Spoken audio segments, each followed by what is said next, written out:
Bismillahirrahmanirrahim. Assalamualaikum warahmatullahi wabarakatuh.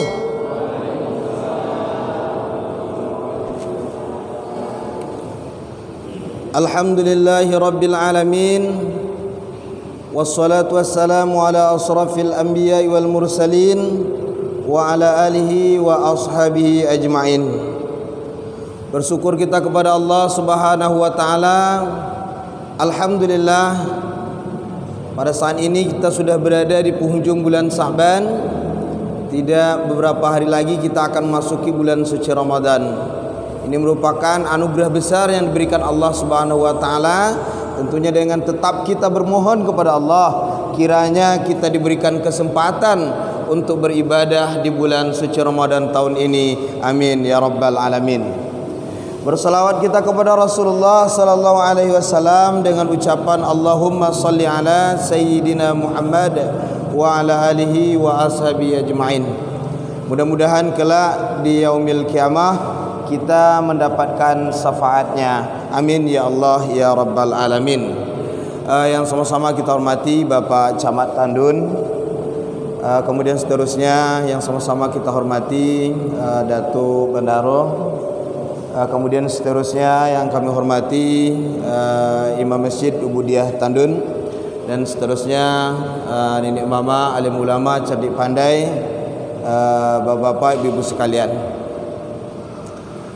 Pada malam hari ini kita mengadakan acara insyaallah nanti setelah Isya musafahah, acara saling bermaaf-maafan, di mana setiap tahun kita selalu mengadakan acara ini. Tentunya pada malam ini sebelum kita masuk ke acara musafahah, maka setelah maghrib menjelang Isya kita isi dengan tausiah singkat.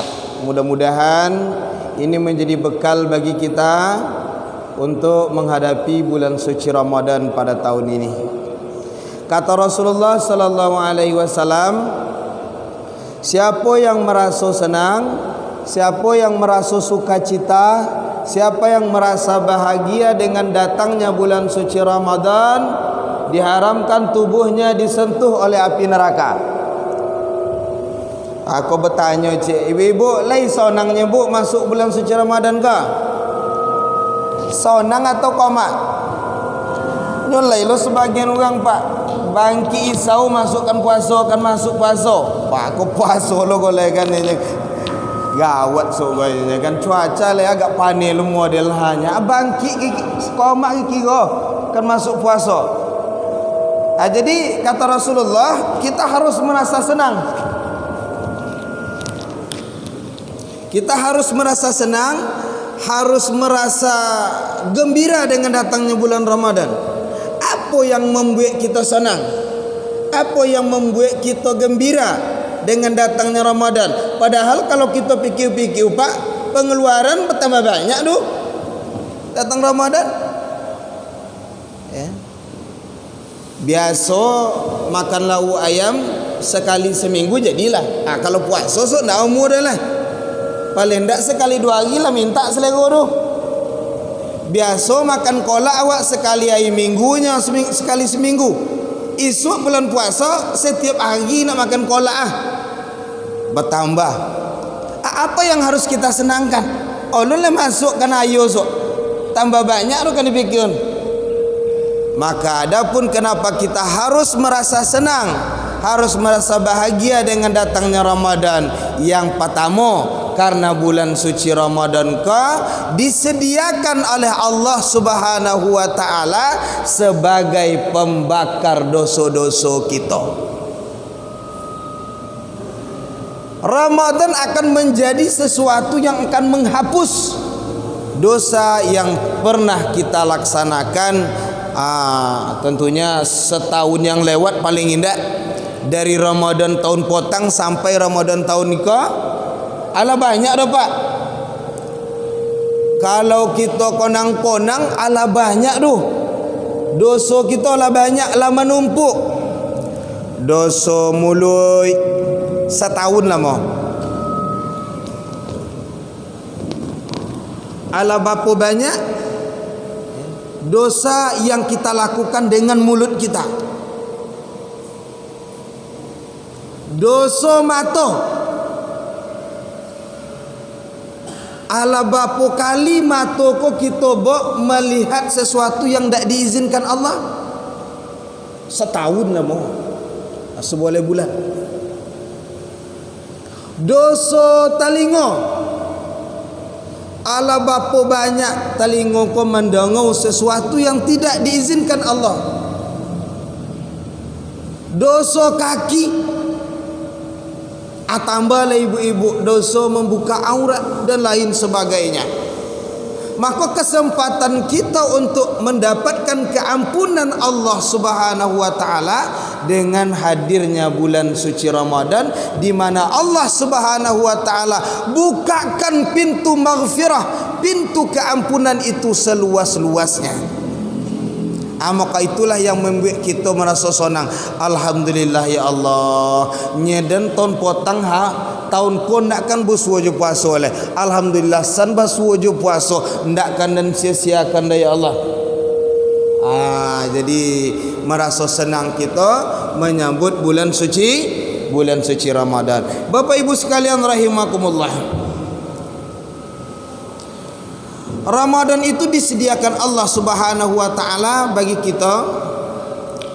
Tujuan terakhirnya disebutkan Allah di dalam ayat, la'allakum tattaqun, agar kita menjadi hamba Allah yang bertakwa.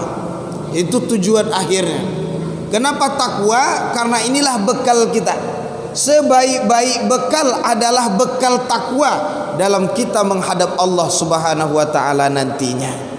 Aku janji Allah. Jadi Ramadan tu akan dijadikan kita menjadi orang yang bertakwa, dosa kita diampunkan, pintu rahmat dibuka, ya, pahala amal dilipat gandakan. Banyak janji-janji Allah Subhanahu wa taala. Maka dalam menghadapi ikulah kita merasa senang. Asamu ibaratnya apa-apa. Kalau kini pengumuman dari kantor desa Tandun kepada seluruh warga desa Tandun agar dapat mempersiapkan diri, karena ada bantuan dari pemerintah. Setiap kakak dapat piti 15 juta. Setiap kakak dapat piti 15 juta. Tapi lain syaratnya mama. Apa syaratnya? Yang pertama harus ngumpul kakak. Yang kedua harus punya KTP. Lai orang yang dak nio kat kau mamak bantuan kau. Oh mama. Lai gak yang dak nio 15 juta mak bantuan kau. Syarat kakak jo KTP. Orang akan sibuk. Ndak peduli nak tua nak muda pasti mau urus kau. Dan itu memang hak wajar. Siapa yang dak nio rezeki itu kan? Rezeki. Diurus lah. Dicai-cai kakak ndok bersuah leh. Hantar ke mana-mana san kakak. Itu saya buik saya itu nak tahu nang pikiran awak dah mak. Wak cai, wak usahakan agar kakak aku dapat copet. Dicai KTP entahlah ke mana lu dicai sampai dapat KTP. Bahkan yang tak punya KTP pun akan berupaya agar dia memiliki KTP. Untuk apa? Karena ada janji dari pemerintah 15 juta sekakak. Satu orang. Contoh itulah kini ibaratnya Ramadan kan tiba Bapak Ibu sekalian. Ada janji Allah yang diberikan kepada kita bahwa ketika Ramadan masuk, ditutup pintu neraka, dibuka pintu surga, menggucurlah rahmat Allah Subhanahu wa taala, terhampar keampunan Allah di hadapan kita, dijanjikan kita menjadi hamba Allah yang kembali kepada kesuciannya nanti, keluar hari raya seperti bayi yang baru dilahirkan. Cuma bedanya apa-apa, lai kita bahasa cobik mempersiapkan diri contoh cakoh, contoh bantuan 15 juta cakoh. Lai kita persiapkan diri kita contoh itu, padahal nilainya lebih besar dari 15 juta. surga yang dijanjikan oleh Allah Subhanahu wa taala untuk kehidupan kekal, untuk kehidupan abadi kita. Bapak Ibu sekalian rahimakumullah. Maka oleh karena itu dalam menghadapi bulan suci Ramadan ada beberapa persiapan yang mesti kita siapkan dalam menghadapi bulan suci Ramadan. Yang pertama, mempersiapkan diri tentang keimanan kita, kesiapan iman kita dengan niat yang tulus karena Allah memasuki bulan suci Ramadan. Ala tabayang dah awak mama apa-apa bulan puasa 2021 ko ndak lain tinggal puasa awak dah. Akhir ni ko lah tabayang dah awak puasa tahun ko insya-Allah nak lain yang bolong dah. Puasa tahun ni ko lah tabayang tarawih 30 malam. Kan masuk puasa bau ko pak? Lah tabayang dah awak. Tanda kita lah baniat lah mempersiapkan diri memasuki bulan suci Ramadan, menguatkan iman di dalam diri kita untuk beribadah kepada Allah Subhanahu wa taala. Jangan diniatkan dak puasa. Ulun datang puasa lah do niat dak puasa. Dan kalau bulan puasa kalau isa tu lah joleh ndak kan puasa dan lah joleh imanan dan mah. Ulun masuk Ramadan dah lepak, tapi lah tabayang dek inyo lah direncanakan kalau isa tu Ramadan tu ndak puasa dah. Alah dunia, itu yang tak boleh. Jadi memasuki Ramadan kan yang tabayang dia awak itu Bapak Ibu sekalian, tabayang dia awak ibadah je bulan puasa kayak. Mempersiapkan diri kita. Itu yang pertama yang harus kita siapkan. Yang kedua, kita persiapkan diri kita tazkiyatun nafsi, membersihkan diri, baik urusan kita dengan Allah ataupun urusan kita kepada sesama manusia, kepada Allah kita bertaubat, kepada manusia kita meminta maaf. Maka memasuki bulan suci Ramadan saling memaafkan. Makanya malam ko kita buat acara musafaha. Tanda kita lah memaafkan, saling maaf memaafkan. Nah, dalam urusan maaf memaafkan, kalau kita teliti, kita lihat ayat Al-Quran, itu yang paling banyak ayatnya ayat memberikan maaf. Ayat memberikan maaf. Paling mulia memberikan maaf. Maka ada orang tiba kumawa atau indah masuk bulan suci Ramadan ko dilopen ke sado salah orang. Nak minta maaf inyo ndak indah, kita maafkan deh. Dan paju itu halas tahun pun ndak lesau nang hati dia nengok orang. Tapi iko kan masuk puasa mah, ya Allah karenamu ya Allah semua dosanya, semua salahnya kepada aku telah aku maafkan. Niati awak. Hanya orang kau nak datang dah. Itu urusan inyo bolo. Kok nak selesai inyo datang dia ke awak. Yang tugas awak memberikan maaf. Kalau ada orang berdosa ke awak. Kalau awak yang berdosa ke orang, mau tidak mau kita harus meminta maaf. Mau tidak mau kita harus meminta maaf. Maka membersihkan diri, baik dosa kita kepada Allah Subhanahu wa taala ataupun dosa kepada sesama manusia. Yang barangkali hari ini orang tuanya masih hidup, memasuki bulan suci Ramadan, kunjungi, minta maaf kepada ayah, minta maaf kepada ibu kita. Atau mungkin barangkali di antara kita ada orang tua kita yang sudah meninggal dunia. Memasuki bulan suci Ramadan ini, ziarahi kuburnya, kirim doa dan sedekah banyak-banyak untuknya. Jadi besok mungkin hari berlima kanlah menjadi kebiasaan kita pula Bapak Ibu. Kita berziarah, alhamdulillah kebiasaan yang sangat luar biasa hebat. berziarah ke makam, kita kunjungi makam abah, makam omak, mungkin barangkali ayah omak masih hidup, ada datuk yang lama meninggal, kita ziarahi makam datuk, makam ini. Alhamdulillah. Tapi walaupun demikian, tak dapat kita pungkiri bahawa di antara kita masih ada yang lalai dalam persoalan ini. Masih ada yang lalai dalam persoalan nikah. Bahkan ada kita mendongau cita orang yang lupa tompek di mana orang tuanya dimakamkan. Mano asa-asun potong daerah ikut ke buah mak tu. Wayang pak aso-aso dan keikuti kubu omak petang. Itu pertanyaan yang tidak logis tentunya kita dengar dari seorang anak. Maka inilah kesempatannya. Kok ada yang contoh itu, maka Ramadan tahun ini kesempatannya cari makam orang tua kita, ziarahi, kirim doa, banyak-banyak sedekah, niatkan untuk menolong mereka memasuki bulan suci Ramadan. Bapak Ibu sekalian rahimakumullah, itu yang kedua.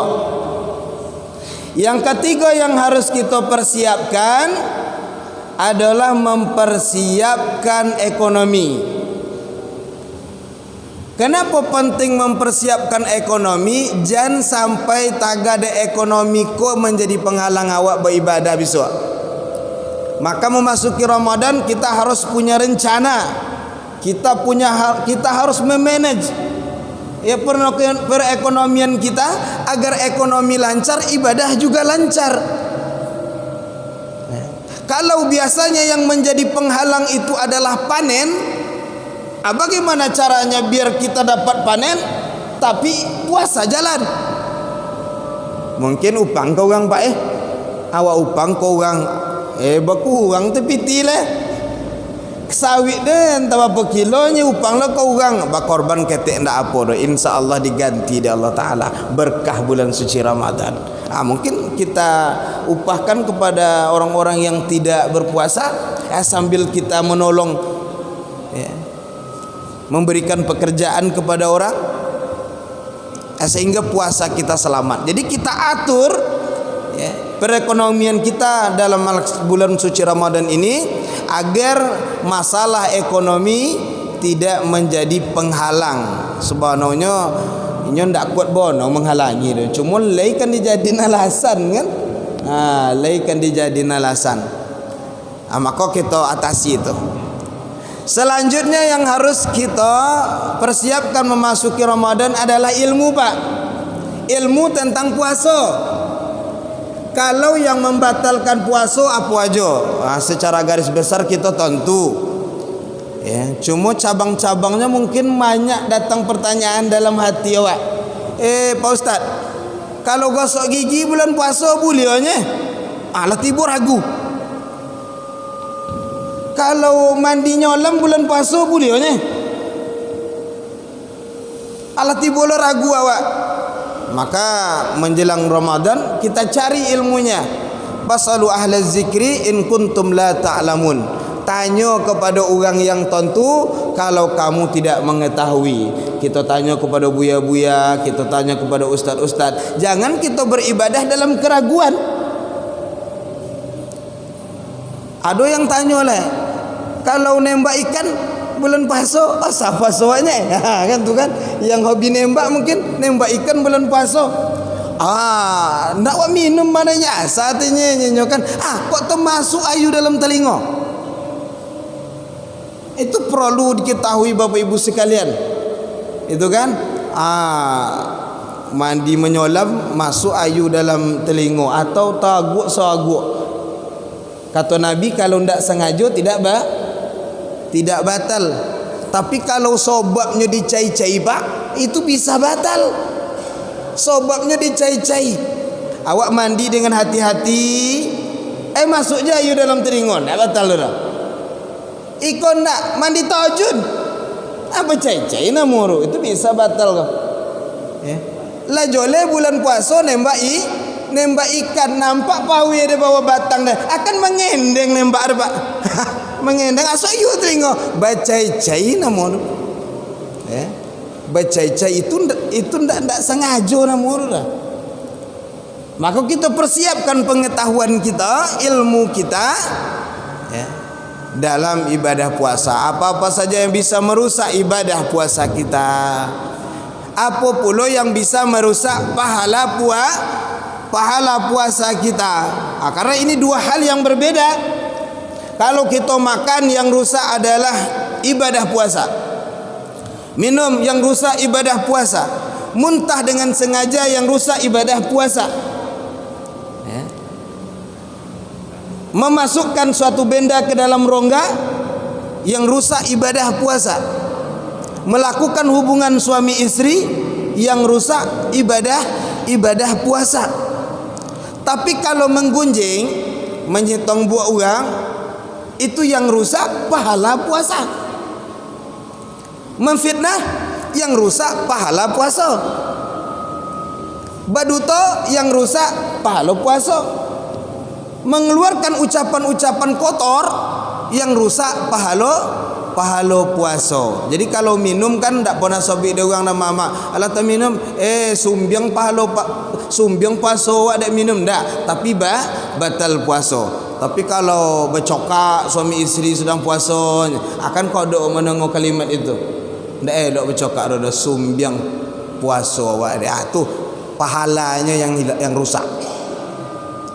Jadi Bapak Ibu sekalian rahimakumullah, ini persiapan kita dalam menghadapi bulan suci Ramadan. InsyaAllah kalau ini sudah kita siapkan, kita akan masuk ke dalam bulan suci Ramadan ini dengan keyakinan yang mantap. InsyaAllah ibadah kita pun akan semakin banyak di bulan suci Ramadan.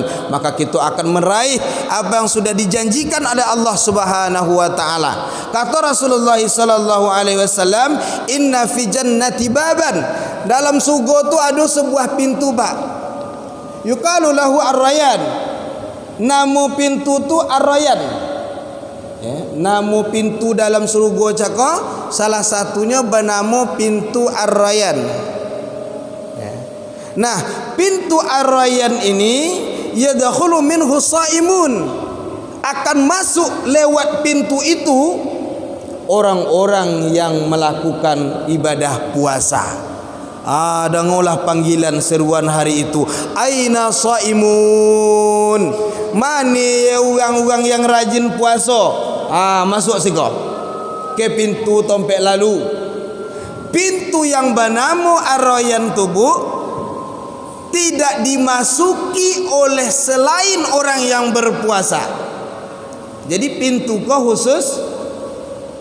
khusus disediakan oleh Allah Subhanahu wa taala bagi orang-orang yang berpuasa. Masuklah serombongan orang-orang yang rajin puasa caka ke dalam pintu ar-rayyan. Masuk ke sadonya, kata Rasulullah sallallahu alaihi wasallam, maka ditutuplah pintu ar-rayyan tadi lalu dikunci. Tidak boleh orang lain masuk. Khusus, ini pintu khusus untuk orang-orang yang melaksanakan ibadah puasa. Maka Bapak Ibu sekalian yang dirahmati Allah, kita betul-betul berharap bulan suci Ramadan ini kita bisa manfaatkan dengan baik. Kita isi dengan amal ibadah sebanyak mungkin, sedekah, memperbanyak tadarus Al-Quran. Tadarus Al-Quran baik tadarusnya mungkin di masjid atau tadarus di rumah, tadarus sendiri-sendiri. Kita targetkan kalau bisa khatam Al-Quran, memperbanyak menolong fakir miskin, berbuat baik kepada para tetangga, memperbanyak zikir, solat malam dan lain sebagainya. InsyaAllah dalam melaksanakan ibadah puasa kita akan dimudahkan oleh Allah Subhanahu wa taala, karena ini salah satu keistimewaan bulan puasa. Kesempatan ko ndak akan dapat awak ibadah semudah di bulan Ramadan. Jangan cai lepak. Ibadah yang paling mudah tu di bulan Ramadan, yang paling senang beribadah tu di bulan Ramadan. Di bulan lain nak akan basuh awak dah. Ada orang yang sudah bulan puasa petang semayang subuh jemaah sampai kini ulun pun nak semayang subuh jemaah ke masjid lah. Bisa kita saksikan nanti ketika Ramadan datang. Tiba dia tu. Ya, tiba dia tu. Kenapa? Allah mudahkan. Allah berikan kita kemudahan dalam beribadah kepada Allah Subhanahu wa taala. Seboleh bulan lamanya kita bebas di luar Ramadan. Solat rawatib 2 rakaat onde nak sagak bogek dia. La assalamualaikum kanan, assalamualaikum kiri. Ala angit tak sodawa nak pai leh. Tengok di bulan suci Ramadan 20 rakaat. Ya, 20 rakaat. Orang yang di luar Ramadan ini ndak jamaah aktif, ya, tidak rajin melakukan solat sunat sekalipun ketika Ramadan dimudahkan oleh Allah Subhanahu wa taala dalam beribadah. Maka sayang 1000 kali sayang kalau kesempatan ini kita lewatkan. Ya, kalau kesempatan ini kita lewatkan, berlalu Ramadan itu begitu saja. Maka sekali lagi Bapak Ibu sekalian rahimakumullah, marhaban ya Ramadan. Sebentar lagi hari ini hari Sabtu, Minggu, Senin kalau tidak ada perubahan, kalau kita lihat kalender Selasa puasa tuanya bahasa awak kan. Tapi walaupun demikian kita tetap menunggu keputusan Kementerian Agama Republik Indonesia melalui sidang isbatnya nanti kapan jatuhnya 1 Ramadan. Tentunya tetap kita menunggu keputusan sidang tersebut. Maka memasuki bulan suci Ramadan ini, nanti setelah Isya kita akan melaksanakan acara musafahah. Kemudian ada tadi pesan dari datuk kita, mungkin setelah Isya aja kita sampaikan tuh. Sampaikan langsung. Ada pesan dari orang tua kita, datuk kita, Datuk Nagor, dan juga dari seluruh nenek mama Kedesan Tandun. Karena waktu yang tidak mencukupi mungkin untuk disampaikan secara langsung, maka orang-orang tua kita ini, datuk-datuk kita ini memasuki bulan suci Ramadan. Andai kata selama ini terdapat hilaf dan salah, mohon kepada kita untuk diberikan maaf. Maafnya mama, alhamdulillah. Jadi ini tentunya kita juga sebagai anak cucu kemenakan, tentunya bila mana terdapat kesalahan kita, kita pun minta maaf kepada para datuk sekalian. Mungkin untuk tausiah kita pada kali ini demikian saja. Mudah-mudahan bermanfaat. Mari kita masuk ke dalam bulan suci Ramadan ini dengan niat yang tulus, imanan wahtisaban, sehingga kita bisa memperoleh janji Allah, ghufira lahu ma taqaddama min zambi, diampuni dosa-dosa yang telah berlalu. Terima kasih atas segala perhatian, mohon maaf atas segala kesalahan dan kekurangan. Wallahu yahdi ila aqwamit thoriq. Assalamualaikum warahmatullahi wabarakatuh.